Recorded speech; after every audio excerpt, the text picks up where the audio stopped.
apparently he was much more interesting to watch because he got almost double the viewership than the JV debate between Nikki Haley and Ron DeSantis. Nikki is really dumb, y'all. Like, she's just not that smart. She's not. It's just the truth. And I'm not even saying that, like, to insult her. She is not built for this, y'all. Ron, on the other hand, I think did a great job. But he's corny. Like, he is so corny. And he's got... Hey everyone, it's Crystal. It's your red-pilled brown girl. Y'all, I gotta get an intro or something. My husband's a singer. I've been pushing him like crazy to make me, y'all, I'm a stun on it. Like, I can't wait to get my little intro. Anyway. So let's talk about this debate that happened and my guy with the town hall meeting and what's going on in politics. Okay, so Iowa's about to vote. We about to see.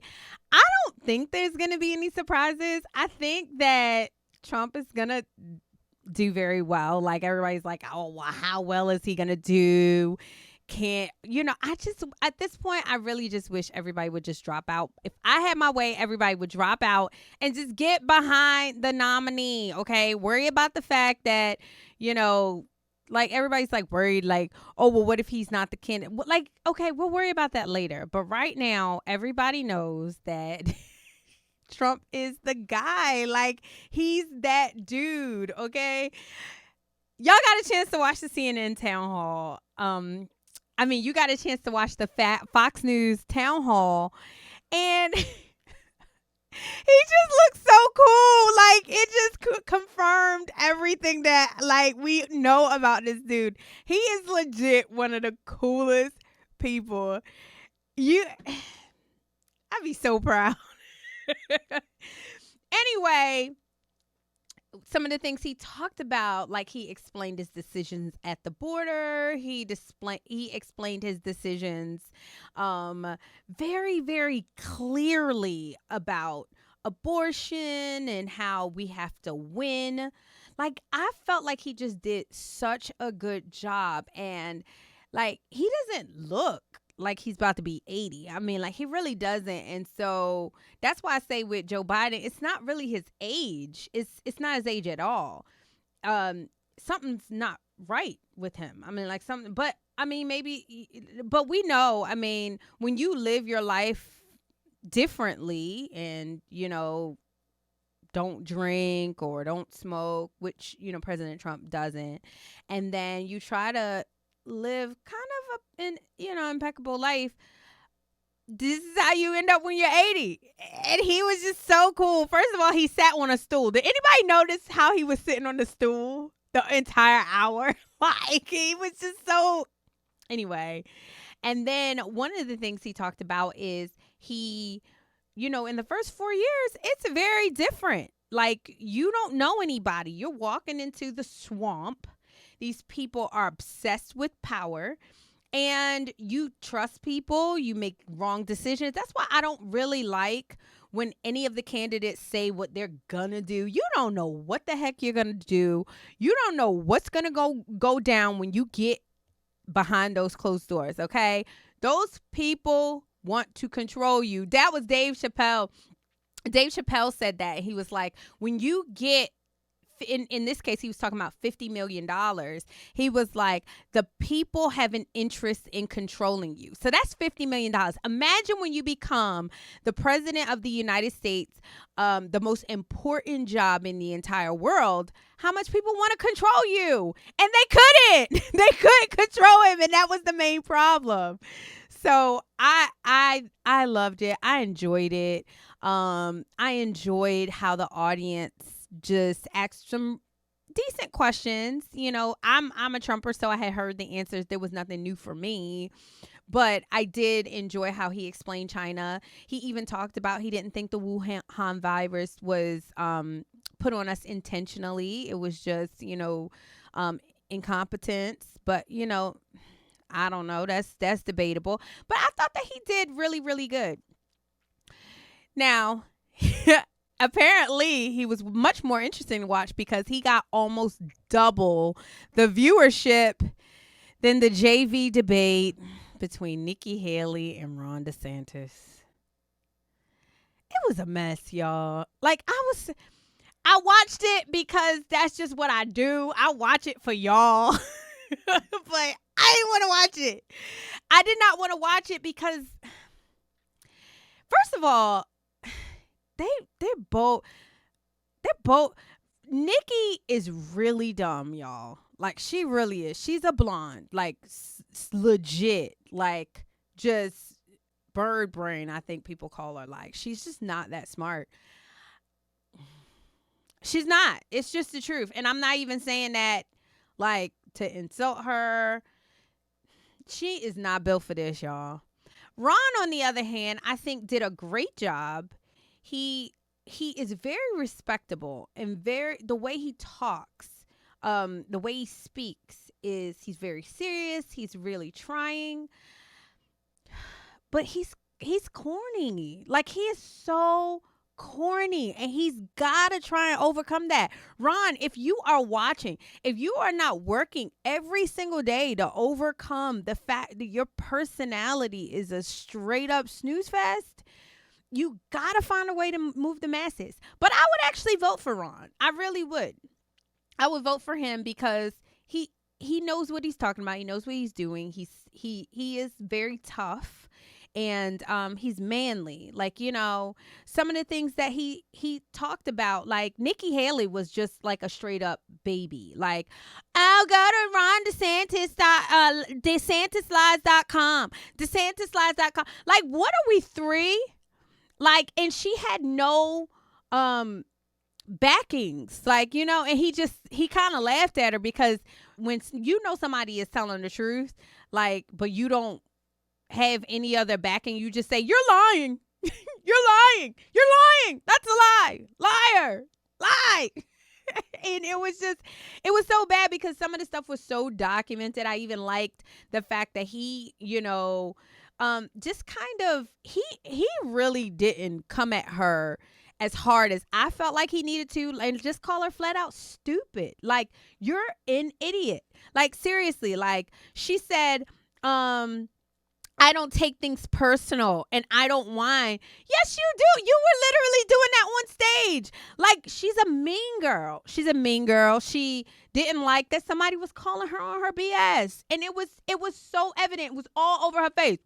She looked like a like wicked witch. Like, she was so mad.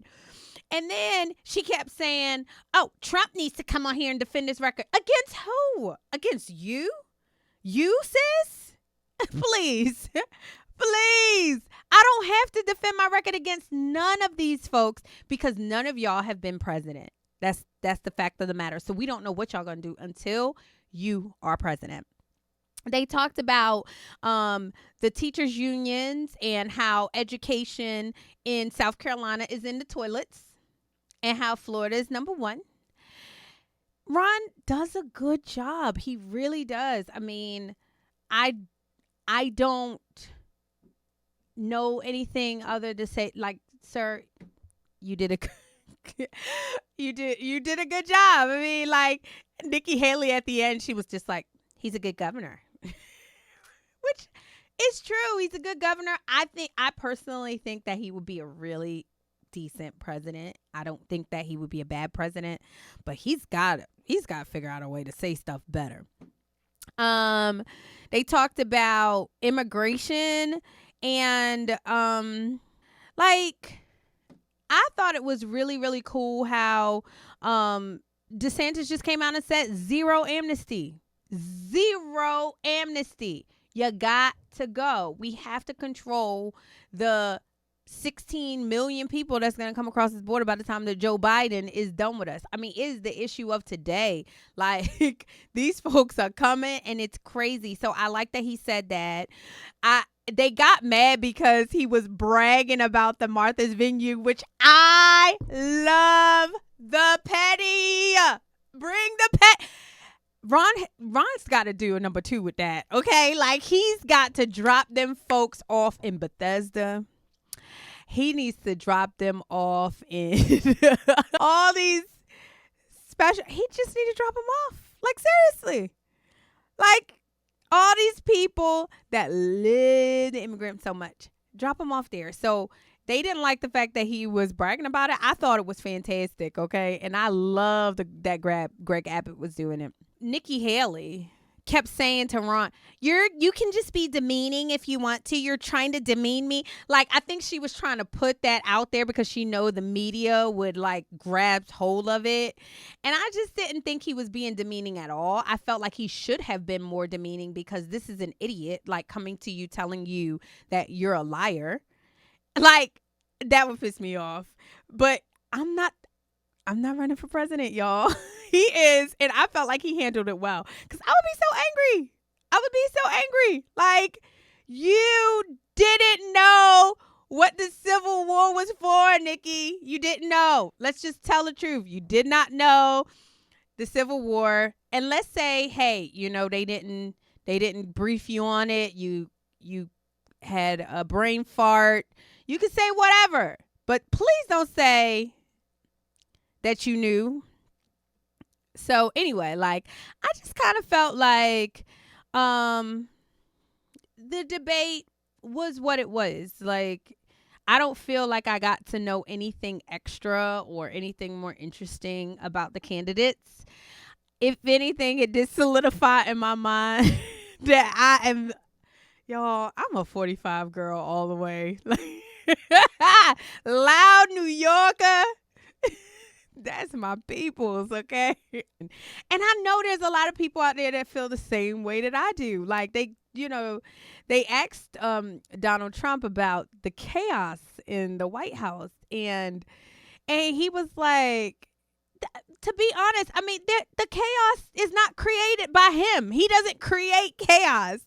The media and the people that desire to control him, they create chaos and then say, oh, it's a chaotic White House. No, what's a chaotic White House, he said, is look what's going on. Like, with the whole Hunter Biden thing, with the whole crack in the White House. They got trans people coming in the White House and gays. It's too much. It is too much. I can't. Talk about chaos. I love that he said that. And it's just the truth, y'all. It's just the truth. Like, keep up on what's going on. I'm excited to see what happens in Iowa. Vivek. I'm okay with him. Like, but I really think that this is Trump's time. And I think we need to just give him a good shot at it and give them folks a run for their money and let him finish the job that he's been doing. So anyway, I hope this was helpful, at least entertaining. But either way, go back and watch it. Let me know what you think. Like, subscribe, share, comment, and until next time, peace.